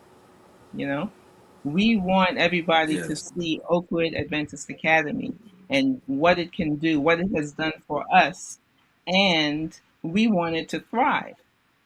And so the sneaker ball is not just an opportunity to get together and to, um, socialize and, just have fun. It is all of that, but it's also an opportunity for us to launch our fundraiser for $100,000 that we would like to raise for Oakwood Adventist Academy.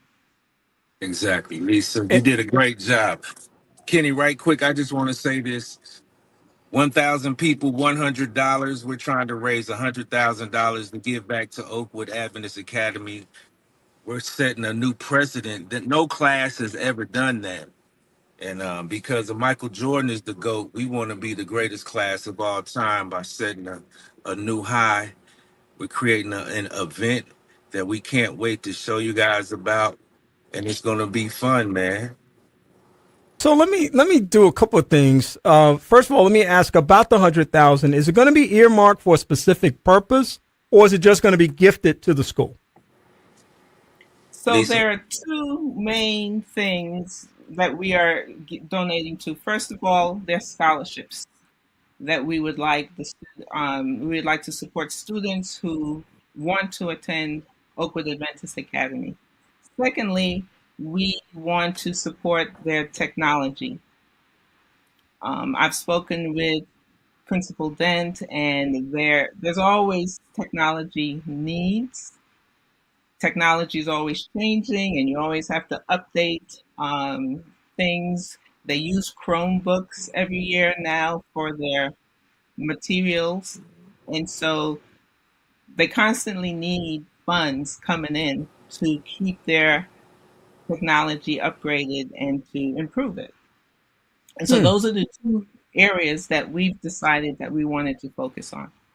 Yeah, and I think those are two critical areas that will certainly benefit a lot of people in that space. And I want to also ask about the weekend as a whole. This event, the Sneaker Ball, is part of a weekend of activities. Is that right? Let's help people know that you're part of something bigger, but you're all united in the cause. All right, I got it, Lisa. Oakwood Adventist Academy Alumni Association is putting on Labor Day weekend, Alumni weekend, Friday night vesper at the small chapel at Oakwood Church, church Sabbath. Then we have the dinner after church for the academy. You got to purchase tickets for that as well. And then Saturday night is the sneaker ball.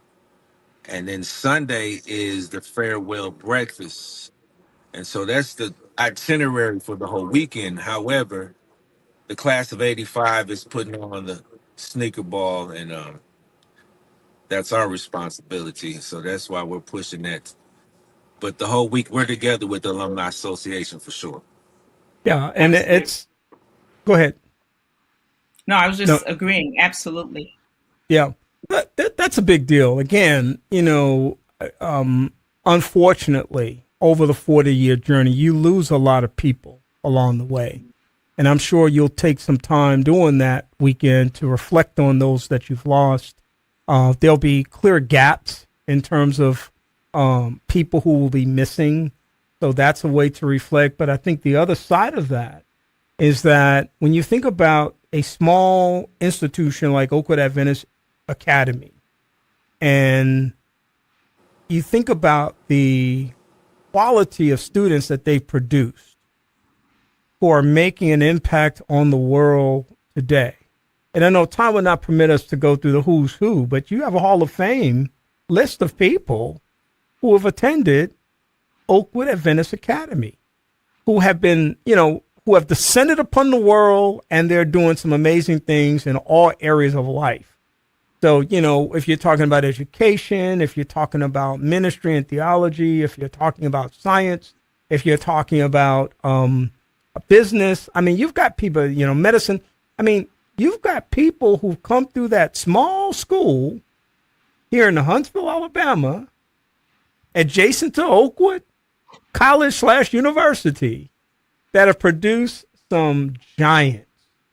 That's amazing that you say that, Kenny, because I remember when we were in the academy, our school had to play against the college students in the basketball leagues. So when you said we were adjacent, we did everything that you guys did. And then I'm a great fan of my classmates because we got people like Rob Patterson, Lisa James, Sabrina Cotton D'Souza, Johnny Robb. I could go on, just like you said. I got a squad of teammates that I know we could go get a championship ring with still to this day. Yes, sir. Believe that. Well, what's real interesting too is I'm thinking about it, and you were talking about how the academies always play the college, and you're absolutely right. And that was one of the most fierce rivalries. Oh my goodness! We need to listen. We really need to retire some of the jerseys, and that's one of my visions I want to do. Going down because Mr. Swinton's son, Harry Swinton, needs his jersey retired. Cornbread, Ivan Austin, Wilson Brown, John Wright. Yeah. In our class, Johnny Rob Patterson. Yeah. He had some ballers, Jeff and his brother Eric, and yes. You guys had ballers back in the day, and it was always competitive. But here's the other thing about that for me. I come to Oakwood 50 years ago this month, and I'm 17 years old. I'm 125 pounds. I'm a little thin, skinny kid with a baby face, and everybody used to think I was the coolest kid hanging out on the campus from the academy. I'm serious about that. People thought I was just, kind of like in the mix, but I was really an academy student. It was a crazy thing. That's funny. Yeah. I kid you not. That happened all the time. They were like, so you in the academy? At any rate, though, I think this is really, really important. And one of the reasons why I wanted you guys to come and talk about this today, because you're doing this for a great cause. You're raising money, $100,000 for Oakwood Adventist Academy. It's not because you got to stretch and fight and kick and pull for the money. The money's there. You're just asking people to give from their hearts and be able to bless someone else and to pour back into the place that invested so much in them. And you're having a chance to come back together and reconnect. You guys got a lot to look forward to. The sneaker ball sounds like a lot of fun. Do I get to put my Chucks on if I come? Man, we want you to. It's an all-white party plus whatever sneakers you like, man. Adidas, Chucks, J's, Pumas. Represent your neighborhood. Well, now, I'm going to take it all the way back because we were, poor family living in the projects back in the day, man. We had kids and PF Flyers. Now, Kenny, I got to explain this clearly now. This is going to be a praise party. Okay. Meaning that we're going to have a DJ that's spinning gospel music. Okay. Yeah. So it's going to be something that you've never seen before. So get excited now. I need you to know that all Oakwood Adventist people, it's all gospel music. However, it's going to be in the mix with a DJ. So we're going to be able to get our praise on, our shout on. And if you need to get some stuff off your chest, it's a good place to come. Bring your sweat towels. We're going to have a good. All right. So where can people go to get more information if they happen to be an alumni, if they're adjacent to the support of Oakwood Adventist Academy and want to be involved? I'm sure you're kind of also speaking to, in terms of investing, faculty members, staff members, people that have been a part of the experience, parents who've been a part of the experience on the journey. Talking to a lot of people this afternoon. So how can they reach out and support? Absolutely. So there are two What do you want me to links do? that I'd like to give you all. One is how to purchase tickets for the sneaker ball. And the tickets for the sneaker ball are $65. There's a small fee to use the portal that we're using. But if you go to the www.oaaalumni.org, then go to 2025 Alumni Weekend, you'll see all of the activities that are happening for Alumni Weekend, that Labor Day weekend. And if you scroll down, you'll see how you can purchase tickets for the sneaker ball. All right, that's all they do. Sounds I have another way also quickly. Kenny, Yeah, on sure, on please. Facebook, we also, the class of 1985 has a page called OAA Class of 1985 40th, and all the links to the GoFundMe, the links for the tickets, everything is on there. The promos about the event, everything you need to know about the event is on that page. Well, I'm excited as a honorary member of the Oakwood Adventist Academy Class of 1985, and y'all better recognize, not this group here, but I'm talking about all y'all other OAA alumni who've never invited me to be an honorary member. This group has, so I've embraced them. I am an honorary member of this class. So now he with us. He with us. That's Now, right. you got to know, our class a little rowdy, so you'll fit right on in, man. Hey, I understand rowdy now, so it's all good. So yeah, you'll fit right on in, bro. Darin, Florence, Lisa James, thanks for joining me this afternoon and sharing all this great information. We appreciate it, and we'll keep letting people know about how to get connected on our social media sites as well. Thank you, Kenny. All right, y'all take care. All right, What a great way to end the show today, folks. I've had a great conversation kicking things off today with Joey Kibble, member of Take Six, talking about his journey from divorce to recovery and the virtual program that he is initiating now. Tony Fisher, self-made real estate strategist who shared great information about his work in the space of real estate and community development and redevelopment. And then Darin, Florence, and Lisa James sharing information about the big Oakwood Adventist Academy reunion that's coming up and the big sneaker ball class of 1985. What a wonderful, wonderful thing that's happening as far as that's concerned. We look forward to the opportunity for you to be a part of that. On next Sunday, and I got to tell you, folks, each week to me just gets better and better. It doesn't mean that I have better guests. It just means that each week just for me gets better and better. So next week, I've got Curtis and Paula Akins who will be with me, and they'll be talking about their citywide Defeating Diabetes event that took place just a few weeks ago. We look forward to hearing from them. Tarita St. Julian, Kathleen Robinson, Evan Dawson, and Michael J. Patterson will be discussing a phenomenal project called Amazing Grace. And you want to be here to hear all about that. Kendall Harrison, the owner of Rocket City Movers, will talk about his journey as an entrepreneur. And the third annual D's Freedom Walk will feature a conversation with Dr. Kubion Washington and also Miss Holly Brock. We hope that you'll tune in on next Sunday for our next edition of the Second Chance radio broadcast. In the meantime, I hope that you have a great rest of the week. And I hope that you remember, as always, that knowledge is better than riches. Have a great afternoon, and we'll talk again very, very soon. Thank you for tuning in to Second Chance. We hope that the information that was shared has been a blessing to you and that your life will be enriched as a result of it. We'd love to hear from you. So please send your email comments to Kenneth Anderson at mxlife@aol.com. That's mxlife@aol.com. And check out our Facebook page, 2ND Chance. That's 2ND Chance. In the meantime, have a great week, and we'll talk to you again next week. Good day.